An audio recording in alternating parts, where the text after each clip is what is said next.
Game Freak is finally giving classic Pokemon new evolutions. So as we continue to get closer to Generation 10, I can't help but imagine which of my favorite Pokemon may receive new evolutions. Hey everyone, it's Dusty Go-Goat. Welcome back to my headcanon. I love getting brand new Pokemon lines introduced to the franchise, but I gotta be honest, there's something special about taking a Pokemon that I already love, Pokemon like Hawlucha, Carkol, Scyther, Dewgong, and Charadet, and building upon its design and lore and making it that much more powerful. Let me show you what I'm talking about. You know, Girafarig and Dunsparce both finally got their own evolutions in Generation 9. I think Sunflora deserves some love. So this is Sunflare. It's a grass and fire type, finally, right? A sunflower Pokemon harnessing the power of the sun. The problem with Sunflora is that it's just too weak to use in battle, especially because it's based on something as iconic as a sunflower. This new design makes Sunflora relevant again. It's really nice to see Sunflora naturally become one of these multi-headed Pokemon. As you can see, the primary Sunflare head is facing towards the sun, and its petals are literally catching on fire. I love that it's got red eyes now. It's still smiling, so oblivious. This is by Ondu region. All of the artists today are going to be linked in the description, but we have another take on the Sunflora evolution. This is Soulflora, a grass and fairy type. This design solves a really key issue for me with Sunflora. I never liked the cartoon feet on Sunflora. Now this evolution kind of floats in midair, bouncing around, and I really think the fairy typing is such a great addition. Let me know which one you would prefer. Oh, and make sure you subscribe if you want me to make more videos like this. Taking a look now at some Kalos Pokemon, we've got a new evolution to Hawlucha. This is Hal Combat. It remains a fighting and flying type. Hawlucha is a fan favorite, but I always felt like it needed a little bit of an upgrade. This is an honorable Pokemon. It's formidable, lethal, and extravagant. I think this evolution is really great at making this line lean even further into its fighting attribute. I always saw Hawlucha as a silly bird, but now it's as formidable as a Poliwrath or a Machamp. What about an evolution for Mimikyu? Trick You is the result of all Mimikyu that were never accepted. Their Pikachu costume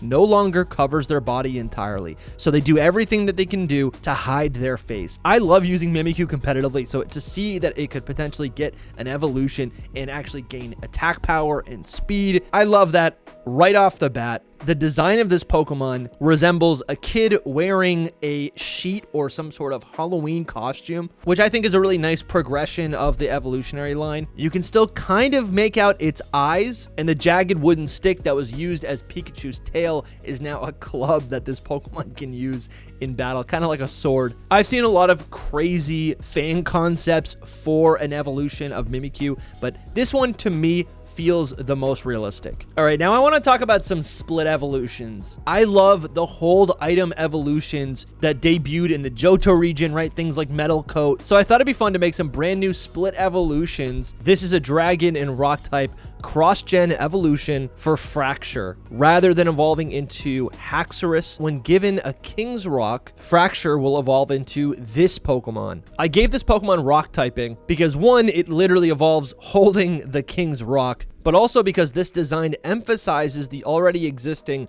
dinosaur motifs in this evolutionary line. And even though it is not, I do feel like it fits thematically alongside a lot of other fossil Pokemon, which naturally have the rock typing. Maintaining the colors from its split evolution counterpart, Haxorus, you can see the patterns all over its body indicate the battles that it's won, fighting away other Haxorus to become the king of its territory. This Pokemon is hunched over, and I love this beautiful detail that Barbie has put here, where the signature tusks of this Pokemon split and raise upwards to create the points that resemble a crown, which is what the King's Rock looks like. Barbie helped me make another Pokemon. Next, we've got a Fire and Steel type Metal Coat evolution for Carkol. Roly-Coly is one of my favorite Pokemon from the Galar region. I love that it evolves into Colossal. I think a lot of people expected, because this Pokemon wheels around, that it would eventually evolve into some sort of train. And I don't mind it evolving into this giant kaiju. I like monster Pokemon, but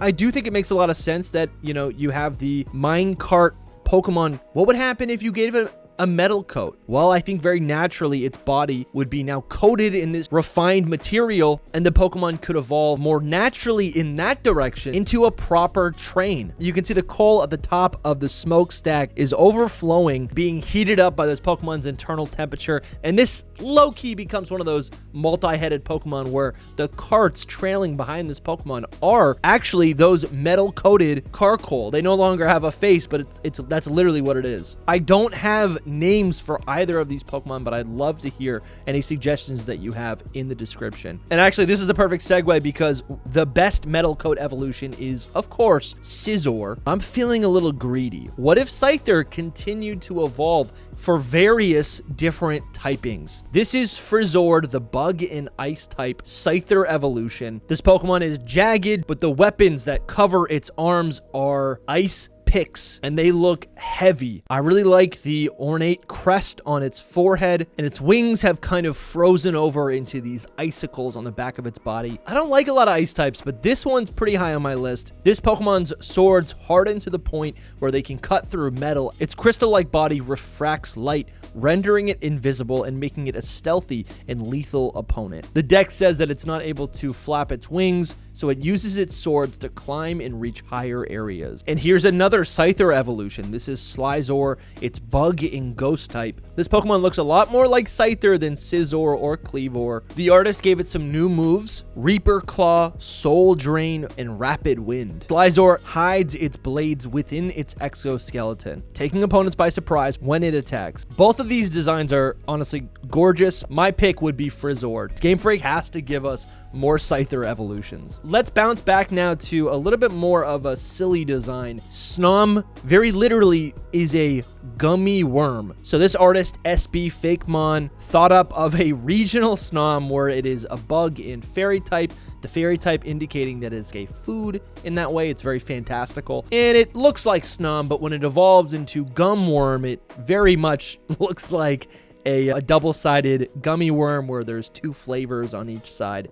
This worm is tied in a knot, which is a nice little detail. And it looks like there is also this gummy exterior body, like one of those Gen 1 Kaiju dragons. It's nice, and it definitely would give the Snom evolution a lot more mobility. We've got another design here by SB Fakemon. To me, this looks like a regional Jangmo-o. The curved scale that Jangmo-o already has on its forehead in this regional form resembles that of a heart scale. Literally, it's a scale in the shape of a red heart, and it's covering this Pokemon's eyes. It's kind of a play on Love is Blind. As you can see, this Pokemon is fairy and dragon type instead of the standard fighting and dragon type. I love this so much. This thing evolves into an actual wyvern dragon. It's this beautiful scaled red, white, and indigo dragon. It's fire breathing. It's got some beauty to it. This thing looks like the creatures from the HBO series House of the Dragon. This is like the edgiest a Pokemon can be before it's no longer a Pokemon. And the only reason why it could possibly be a Pokemon is that it's a love dragon. It's not just a fire or an ice dragon. You know what I'm saying? Like, it's a little goofy in that way where it's a play on like a Valentine Day thing. But my God, this design is gorgeous. And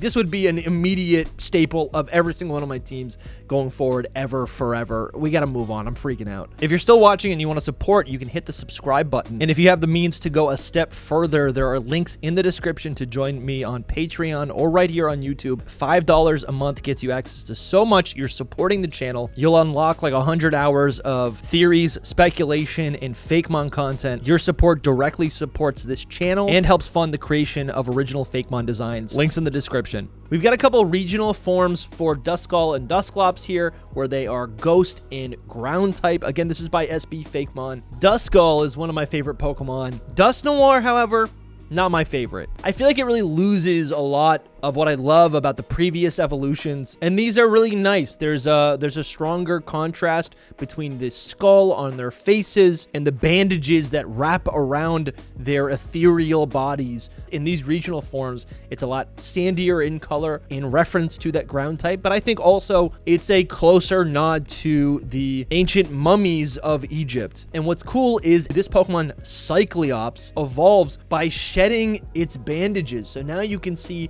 this this evolved Pokemon, it's got this implied skeletal structure. It's got these weapons as well it can use. And this ethereal, ghostly energy is just emanating out of its body, out of the crooks and cracks of its skeletal structure. And where Duskull is a shapeless spirit, this Pokemon finally evolves into Cyclops, and we get to see that this is a real creature in this world. Something else that I'd love to see in Generation 10 is Centiskorch, the third stage evolution to Centiskorch. This Pokemon is longer, fiercer. The artist has given it the ability Drought. Apparently, Centiskorch was considered a legendary Pokemon. No one truly believed in its existence. According to legends, a colossal black dragon attacked towns and villages, seeking to grow large enough to wrap around the world. In reality, they spoke of Centiskorch. It is said to still dwell in the depths of forgotten caves where few dare to venture. I'm pretty sure I saw one of these in my old apartment. All right, let's talk about a very forgotten Pokemon from Generation 1. This is Narwhal, the water and ice type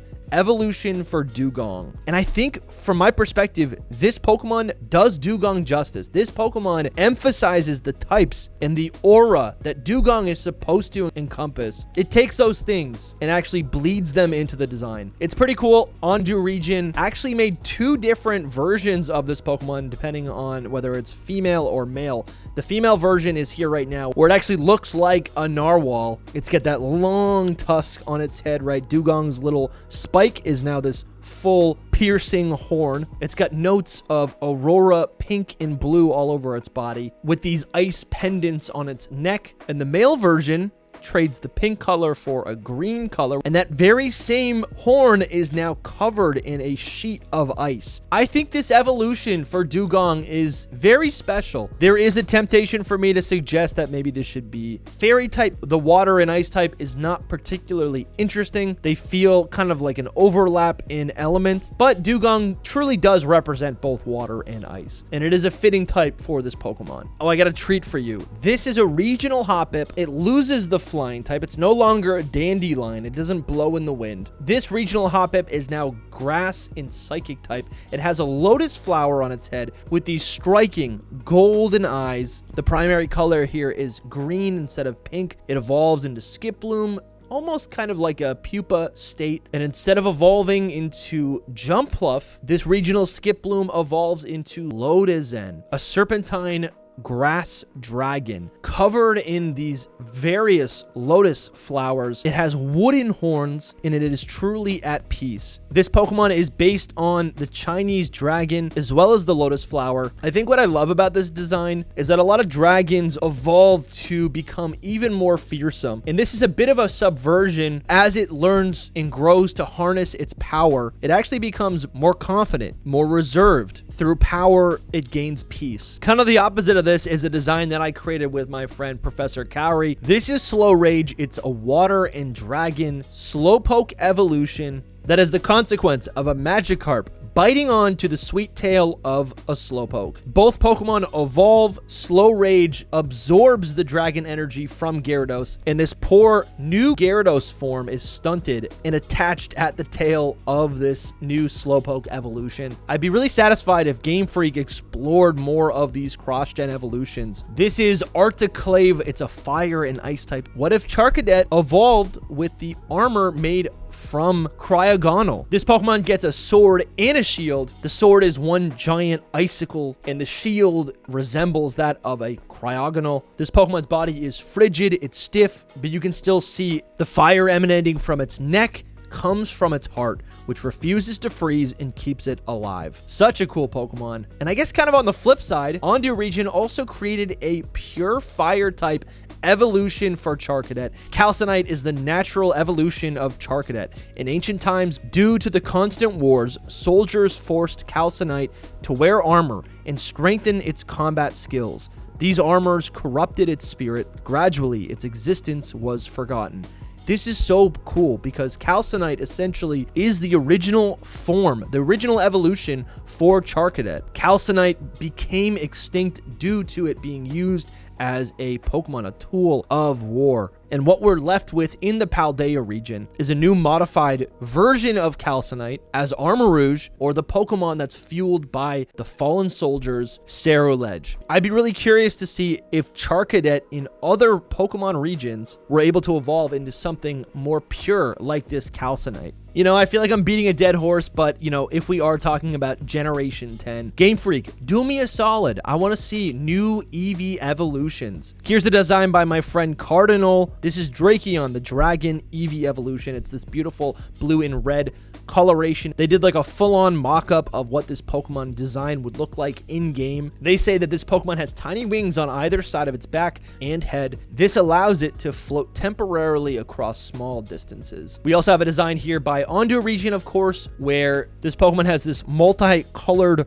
horn on its head. I could see that being the source of its dragon energy. Through its whiskers, tail, and mane, this Pokemon is very wispy, which communicates to me the elegance and the length of most dragons that are in my mind. There is even this slight suggestion of scaling. Honestly, for all of these, I would say Eevee could very easily evolve into this dragon type evolution with the help of a dragon scale. And my favorite dragon Eevee evolution is literally my goat. We've got Start Boy's Dragon Eeveelution. They've mocked up some concept art for this design. It's very simple. I like the star pattern in this Pokemon's eyes, also on its whiskers. You know, its hair just has some tufts on its ears. Very, very simple. There's a couple nubs on its head to suggest horns. This Pokemon is mostly this beige color with sea green and blue accents on its front paws, its eyes, and at the very end of its tail. I think this design is so great because it's simple. A lot of Eeveelutions are simple, and this design is so successful in that way. As always, every artist featured in this video will be linked in the description. Subscribe for more Fakemon videos, and consider joining the Patreon or become a YouTube channel member for additional perks. Let me know which Pokemon you think deserves a new evolution in the next Pokemon game. I love you guys so much. Arceus Bless.